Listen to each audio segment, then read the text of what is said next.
Nous sommes le Quatuor Modigliani et Jean-Frédéric Burget, avec qui on va jouer ce soir en quintette. Jean-Frédéric qui est pianiste.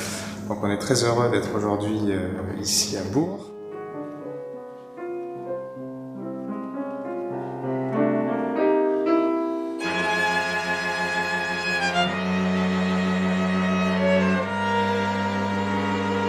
Et on a la chance de jouer des instruments italiens du XVIe et XVIIe siècle.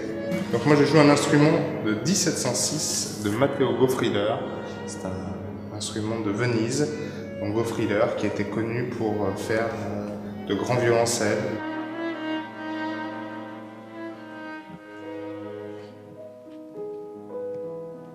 Philippe Bernard, je suis un des violonistes du Quatuor et comme François, je joue un instrument italien, alors qui est le plus jeune du groupe, il est de 1780.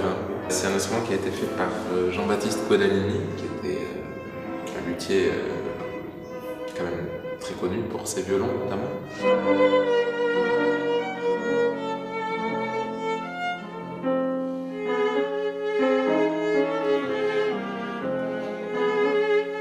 Donc moi je suis Loïc, l'autre violoniste du Quatuor. Et donc alors moi je joue un violon qui est un violon d'Alessandro Galliano, qui a été fabriqué à Naples en 1734. Et c'est un violon de dimension assez petite. Par exemple, si on le compare au Guadagnini, il va être un tout petit peu plus petit. C'est un violon très féminin, hein, oui. Exactement. Et donc voilà, c'est un très bel instrument.